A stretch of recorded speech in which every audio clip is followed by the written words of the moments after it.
Se eu disser que o vídeo de hoje é sobre um romance histórico que se passa no Rio Grande do Sul, que envolve uma guerra, intrigas políticas e que tem uma protagonista feminina extremamente forte, sobre qual livro você diria que eu vou falar?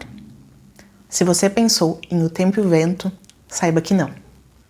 Hoje eu venho falar sobre um outro clássico da literatura gaúcha, tão bom quanto, mas que, diferentemente da obra-prima de Érico Veríssimo, não tem o reconhecimento que merece.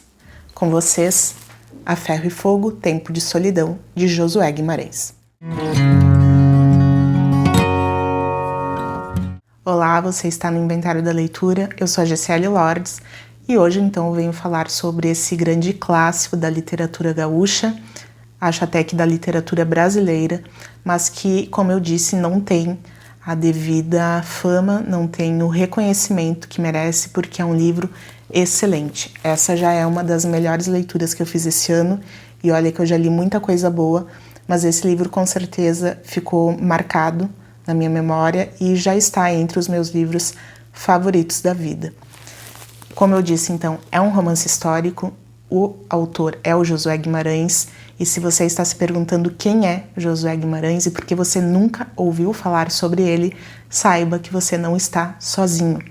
Eu também tive esse pensamento e, pelo que eu pude pesquisar, apurar aí nos fóruns literários, muita gente nunca ouviu falar sobre Josué Guimarães, ou se ouviu, não foi com a devida importância que esse autor merece. Bom, vamos mudar um pouco isso então agora, sabendo um pouco sobre a vida de Josué Guimarães. Como eu disse, ele é gaúcho, nasceu em São Jerônimo, foi amigo de vários escritores importantes, como Mário Quintana, o próprio Érico Veríssimo, Fernando Sabino, Jorge Amado e tantos outros. Bom, ele nasce então em São Jerônimo, ele passa a infância em Rosário do Sul, na região da fronteira com o Uruguai, e estuda em Porto Alegre. Ele até tentou fazer medicina, mas logo nas primeiras cadeiras de anatomia ele percebeu que aquele não era o seu ambiente, né? Que ele não ia conseguir lidar com aquilo, então ele vai para o Rio de Janeiro, onde ele começa a atuar como jornalista, que foi o seu grande ofício, foi a sua grande paixão e foi o que ele exerceu até o fim da sua vida. Dentro do jornalismo ele teve diversos cargos, atuou em muitas frentes dentro de uma redação, foi comentarista, ilustrador, diagramador, repórter, colunista, foi correspondente internacional também, esteve na África, em Portugal, na Rússia, na China e também teve, nesse meio tempo, uma atuação política. Ele chegou a ser vereador em Porto Alegre, também atuou no governo de João Goulart, e durante a época em que ele esteve na China e na Rússia, ele acabou se alimentando de muitas ideias voltadas, né, ao socialismo, e isso não foi muito bem visto pelo seu partido, que era o PTB, partido de Getúlio Vargas, de Brizola. Então ele rompe com o partido em determinado momento, mas as coisas ficam realmente difíceis para ele durante a ditadura militar. Ele foi perseguido, foi investigado, não chegou a ser preso, mas possivelmente essa perseguição que ele sofreu dos militares acabou prejudicando a permanência dele no círculo intelectual da época e talvez, não tenho evidências disso, mas pelo que eu pude pesquisar, talvez isso tenha contribuído para que o nome dele não tivesse tanta força mesmo depois do fim do regime militar, porque, por exemplo, nos colégios militares, a leitura dos títulos do Josué Guimarães era naturalmente desestimulada pelos professores. Durante esse período também ele se autoexilou em Portugal, onde ele lançou um periódico, ele tinha o seu próprio jornal, que muitos dizem ser muito parecido com o que havia no Brasil, que era o Pasquim. O Pasquim foi um jornal mais ou menos alternativo, que era uma oposição à ditadura, e o jornal, então, do Josué Guimarães lá em Portugal tinha uma pegada muito parecida com a do Pasquim. Ele também chegou a trabalhar com Assis Chateaubriand, que, né, a gente sabe foi um grande magnata da comunicação no Brasil, e ele também fez alguma atuação em agências publicitárias, nessa pegada mais publicitária, justamente para se proteger durante o período da ditadura. Mas o fato é que quando ele morreu, ele já estava de volta ao Brasil, estava em Porto Alegre como responsável pela sucursal da Folha de São Paulo, aqui na capital gaúcha, que na época existia. Então ele era o diretor da sucursal quando faleceu em virtude de um câncer.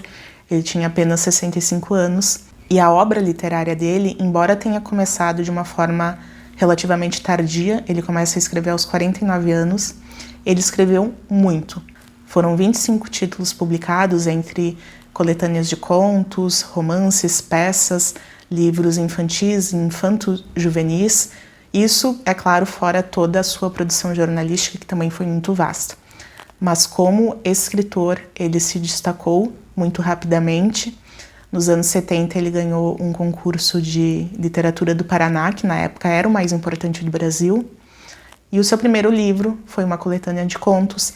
E o segundo livro é este, então, sobre o qual a gente vai falar agora, que é o A Ferro e Fogo, Tempo de Solidão. Então, esse é o primeiro de uma trilogia.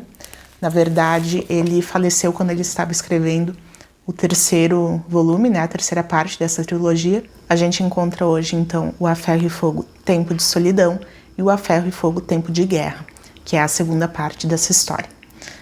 Bom, esse é considerado o grande romance histórico a tratar a imigração alemã no Brasil. Tudo começa em 1824 com a primeira leva de imigrantes alemães que chegam ao Brasil, em específico ao Rio Grande do Sul, na cidade que ficou conhecida como São Leopoldo. Essa cidade, inclusive, recebe esse nome em virtude da Imperatriz Leopoldina, que foi a grande intermediária da imigração alemã aqui no Brasil, porque como ela falava alemão, ela conseguiu viabilizar ali o contato entre os governos. A Europa, na época, estava em crise, muita gente deixando aquela região, e aqui os imigrantes alemães foram atraídos com promessas de receberem terrenos, de construírem suas casas em lugares seguros, em solos férteis. É aí, então, que começamos a falar sobre a história ficcional que o Josué Guimarães traz aqui.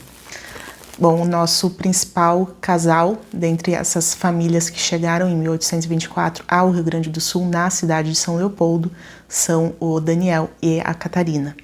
Eles, como todos os outros alemães que aqui chegaram, foram colocados para conviver com índios e com escravos, sem ter a mínima noção do português, sem conhecer nada da nossa cultura, do clima. Eles moravam em barracos horríveis e nada daquilo do que lhes foi prometido foi cumprido. Durante muito tempo eles ficaram ali esperando, eles tinham a esperança e as promessas do Império Brasileiro, na verdade o Império, né, português, que comandava o Brasil na época, mas existia essa promessa de que as coisas iam melhorar, mas nunca chegava esse dia. Então eles já estavam assim muito desesperados e muito inquietos com essas promessas vazias do governo. É aí então que entra o nosso outro protagonista, que é o Grödlin. Eu não sei exatamente como se pronuncia esse nome, porque é em alemão, mas foi assim que eu li durante a leitura. Vou deixar escrito aqui.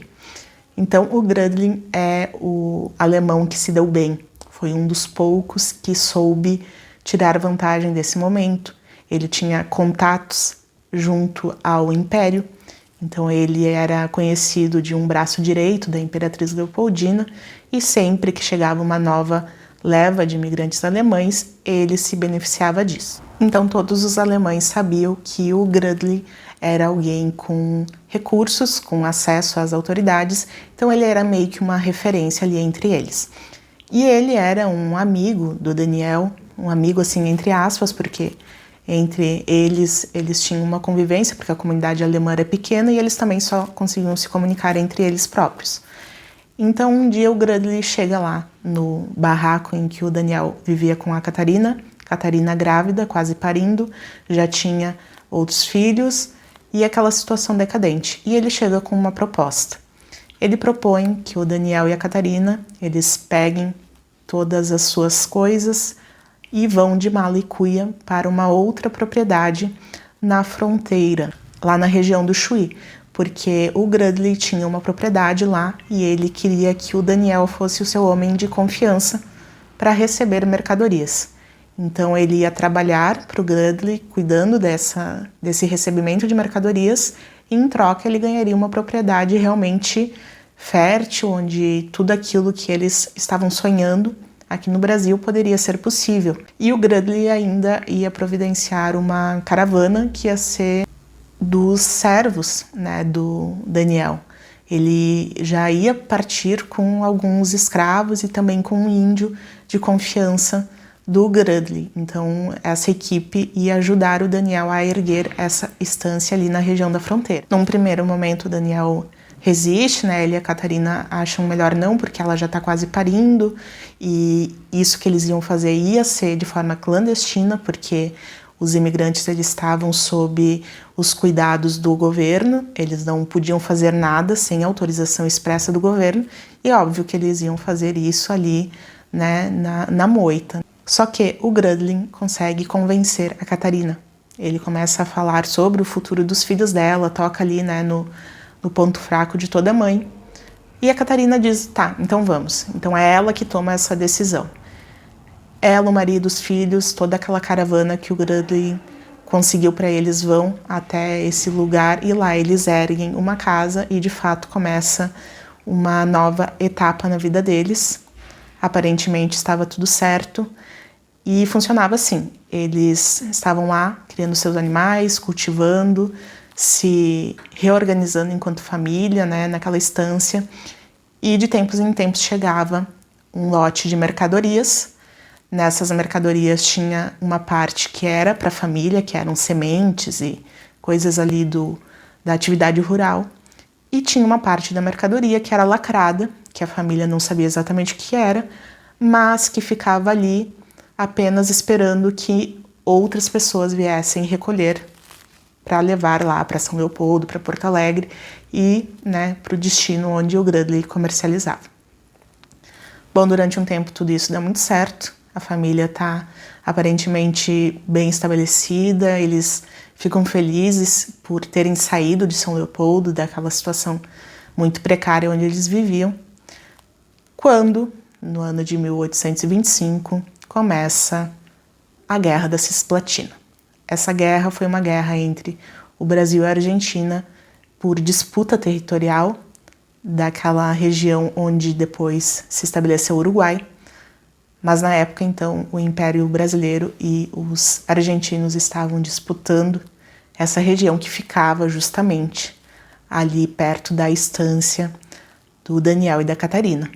E é aí que começa o verdadeiro inferno na vida deles, porque de um lado os soldados brasileiros achavam que eles estavam aliados aos castelhanos, do outro lado os soldados castelhanos achavam que eles estavam a serviço dos brasileiros, porque afinal eles eram imigrantes habitando o Brasil. E em todo esse cenário, eles ainda não haviam desenvolvido muito bem o português.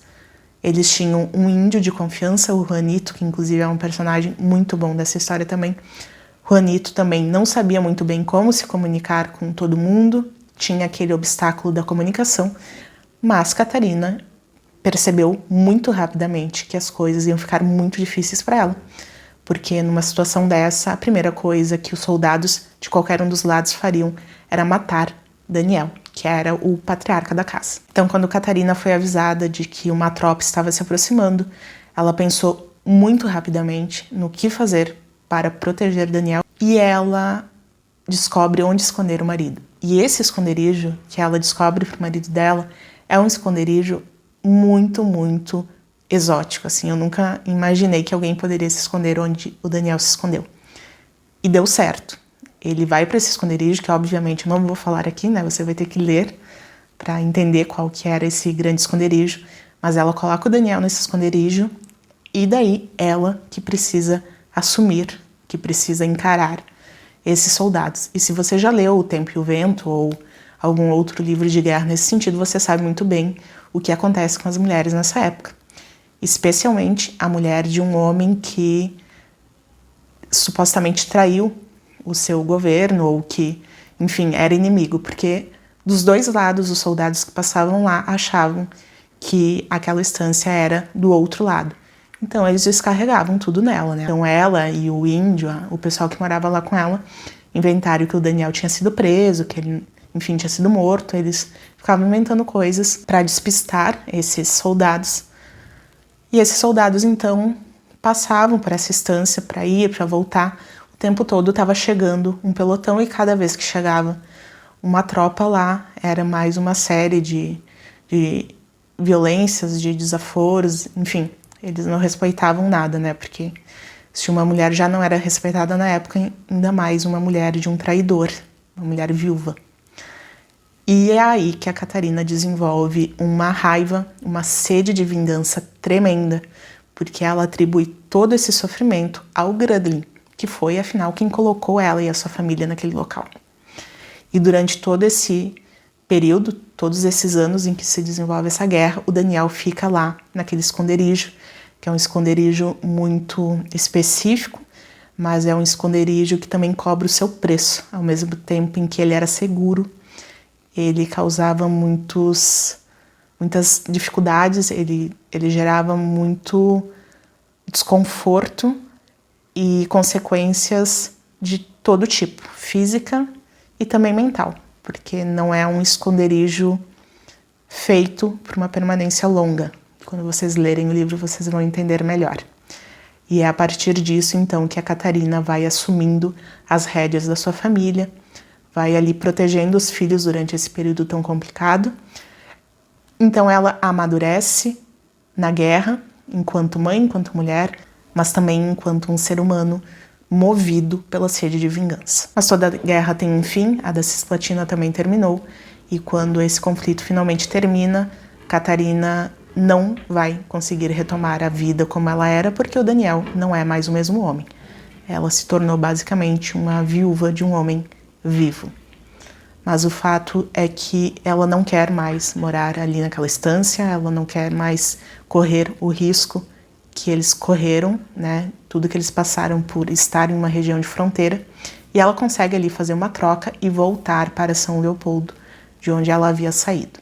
E quando ela volta para São Leopoldo, ela também já é uma outra pessoa, né? Essa personagem tem uma transformação muito grande.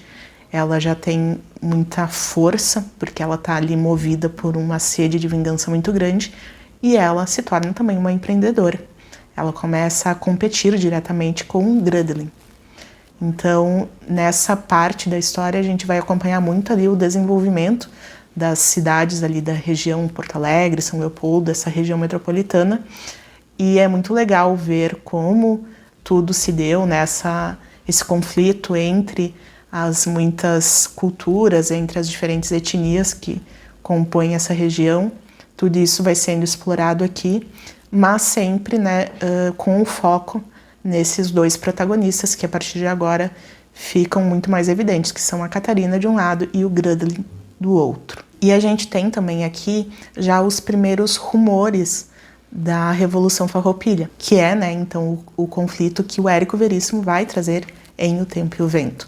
Inclusive, muitos alemães aqui foram castigados, mortos, condenados por terem envolvimentos com o Bento Gonçalves, que foi o principal líder da Revolução Farroupilha.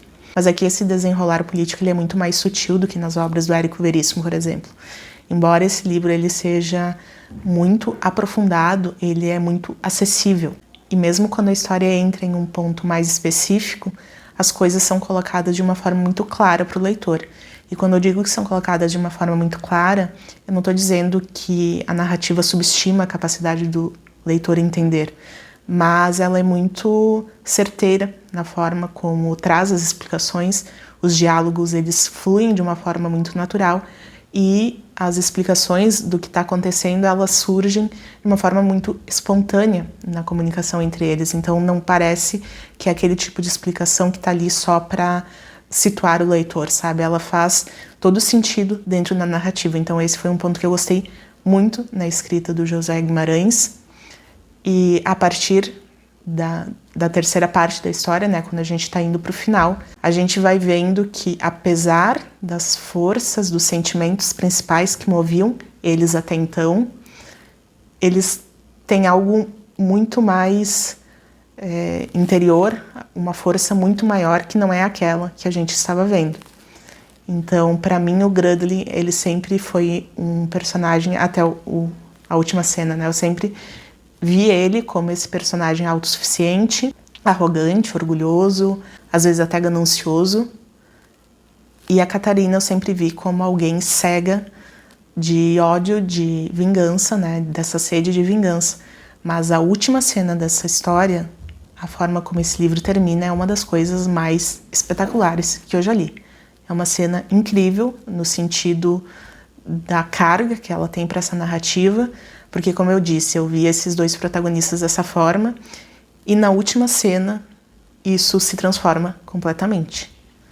A gente fica ali, no último capítulo, a gente fica numa tensão crescente, até que na última página as coisas se resolvem de uma forma, ao mesmo tempo que satisfatória, ele também vai contra aquilo que o leitor estava esperando. Tem uma quebra de expectativa, assim, no bom sentido, porque nos surpreende e mostra a potência desses personagens.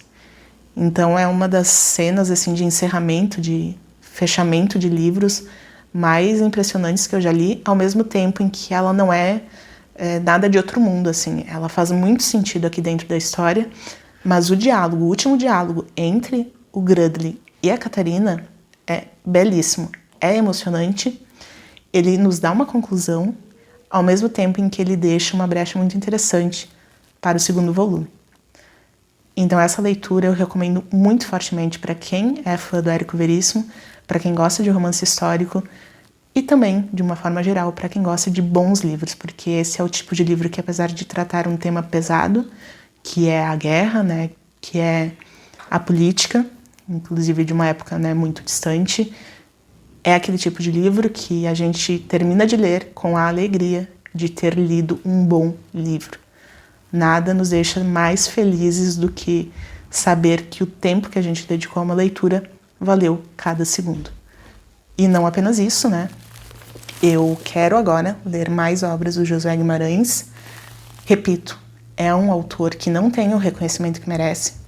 Espero que esse vídeo sirva aí como um incentivo para que mais pessoas deem uma chance para a obra dele, ignorem essa capa feia. Essa capa não faz jus também à grandiosidade e à beleza dessa obra, mas eu garanto para vocês que vale cada página dessa leitura. E assim eu encerro essa resenha, que eu espero que não seja apenas uma resenha, mas também o começo de um movimento para valorizarmos esse autor, resgatarmos essa obra que é tão importante e que merece, sim, ser mais comentada, mais lida e mais explorada aqui nessa Book Rede. Se tu gostou desse vídeo, já peço que tu deixe teu like, se inscreve no canal para acompanhar as futuras leituras. Como eu disse, traremos novas obras do Josué Guimarães. Muito obrigado pela tua companhia, um abraço e até a próxima.